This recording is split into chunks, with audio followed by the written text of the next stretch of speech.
Hello students. Now today in the chapter 11 force and pressure we are going to take the same topic. A force can change the state of motion. उसी का भाग हम आज continue कर रहे हैं. तो चलो देखते हैं. Whatever the observation we have seen student in the activity number 11.3 में, ठीक है, a ball at rest begin to move when a force is applied on it, ये हमने देखा था. तो आप देख लेते हैं आगे में. These observations suggest that a force applied on an object may change its speeds. यानी जब भी किसी को हम ऑब्जेक्ट को फोर्स अप्लाई करते हैं तो क्या होता है, उसका ऑब्जेक्ट का मे द चेंज इट्स स्पीड्स. ये हमने देखा था कैसे हम बॉल को पुश करते टेबल पे और या फ्लोर पे.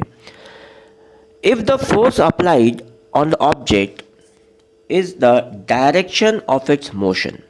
फिर से देख लेते हैं. If the force applied on the object, किसी भी ऑब्जेक्ट को हम जब फोर्स अप्लाई करते हैं इन इस डायरेक्शन ऑफ इट्स मोशन, जो एक स्ट्रेट डायरेक्शन ले लो, कोई भी डायरेक्शन ले लेते हैं, the speed of object is increases. है ना, उसकी पहले तो स्पीड इंक्रीज होगी. If the force is applied in the direction opposite to the direction of the motion, अगर उसके अपोजिट में अगर जा रहा है, अगर सपोज यहाँ पे मैं बता देता हूँ आपको, अगर ये फोर्स इस तरफ जा रहा है बॉल और आपने उसको अप्लाई इस तरफ कर दिया और एक फोर्स अपोजिट डायरेक्शन में कर दिया, तो क्या हो जाएगा direction, then it result in a decrease in speed of the object. है ना, वो उसकी स्पीड थोड़ी डिक्रीज हो जाएगी. अब वो जो कहता है, I have seen children competing with one another in moving a rubber tyre. अब रबर टायर आप लोगों ने बचपन में खेला होगा. और ring bye pushing it. 11 number figure number 11.7 हम देखने वाले हैं अभी. I know understand why the speed of the tyre increases when it's pushed. देख लेते हैं. देखो ये जो बच्चा है वो टायर को पुश करते जा रहा है.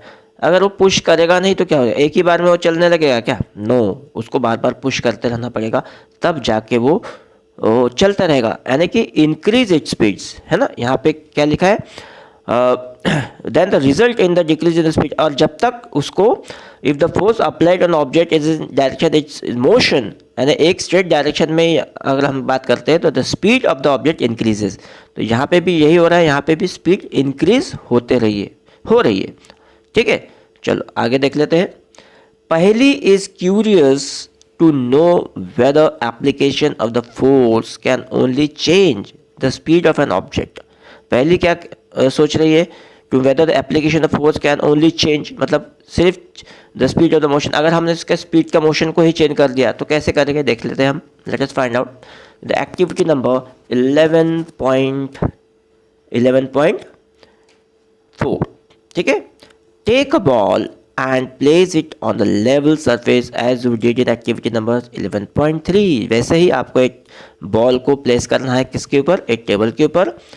Make the ball move by giving it a push. ठीक है, अब उसको एक थोड़ा सा बॉल को पुश करना है. फिगर नंबर हम बाद में देख लेते हैं. ठीक है, ये आपका फिगर नंबर है. मोबाइल को थोड़ा सीधा कर लेंगे. A ball is set in a motion by the pushing along a level. ये हम बाद में देख लेंगे, पहले हम थोड़ा उसका पढ़ लेते हैं. ठीक है. Now place a ruler in its path as shown in the figure number 11.8. ठीक है, ये वाला देखिए, ये रूलर हो गई. This is the ruler. Okay. In doing so, you would apply a force on moving a ball. अब जैसे फिगर नंबर या हमारे एक्टिविटी नंबर 11.3 में किया था, हमने बॉल को पुश किया था, वैसे यहाँ पे पुश करना है. Does the ball continue to move in the same direction after it strike the ruler? यानी अभी ये जैसे आपने बॉल मूव किया यहाँ पे, तो ये रूलर है, इसके ऊपर यहाँ से आपने बॉल ये पुश किया, तो ठीक है, यहाँ से किया बॉल या यहाँ से किया, पहले यहाँ से डायरेक्शन दिखाया गया तो यहाँ से हम मायने करें, और यहाँ पे टकराएगा बॉल तो उसका डायरेक्शन चेंज हो रहा है. देखो डायरेक्शन चेंज हो रहा है. ठीक है, तो उसका डायरेक्शन भी चेंज होगा.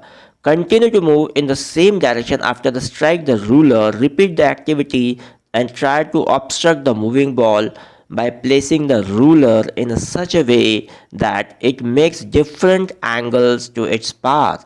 यानी इस प्रकार से आपको उसका ये करना है कि अगर आपने यहाँ से बॉल को स्ट्राइक किया तो उसका angle, direction of the ball should be move, यानी अलग होना चाहिए, उसका एंगल बनना चाहिए. देखो यहाँ पे एंगल बन गया यहाँ पे, ठीक है. Then make different angles to its path. It in each case note your observations. कुछ होंगे एंगल अलग अलग टाइप के मिलेंगे, ज़रूरी नहीं है कि उसका एंगल आपको ऐसा ही मिलेगा, उसका थोड़ा और नीचे यहाँ का मिलेगा, थोड़ा और वाइड मिलेगा, है ना, ये हो सकता है. चलो, then angles, it increases the case of note your observation about the direction of the motion of the ball it strikes after the strike the ruler. तो ये देख लेते हैं आप डिटेल में. हम उसको पहला वाला ये था the ball in a second motion, पहला वाला द सेकंड मोशन, उसको आप पुश किया, उसके बाद में रूलर लगा दिया बी वाले पोजीशन में. The direction of the motion of the ball after it strikes the ruler place in it.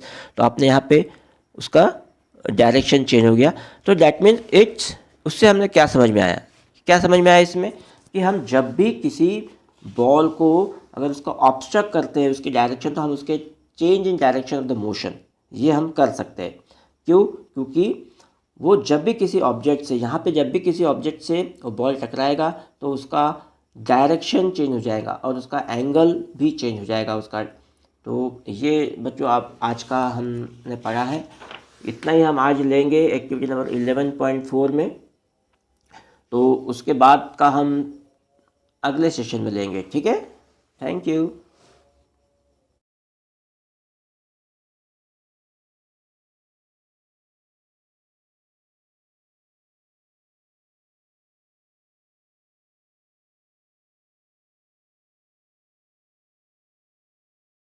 Students, if you have any doubts related to this topic, please do not hesitate to ask. Write your doubts in the comment box. I will answer your question. Thank you.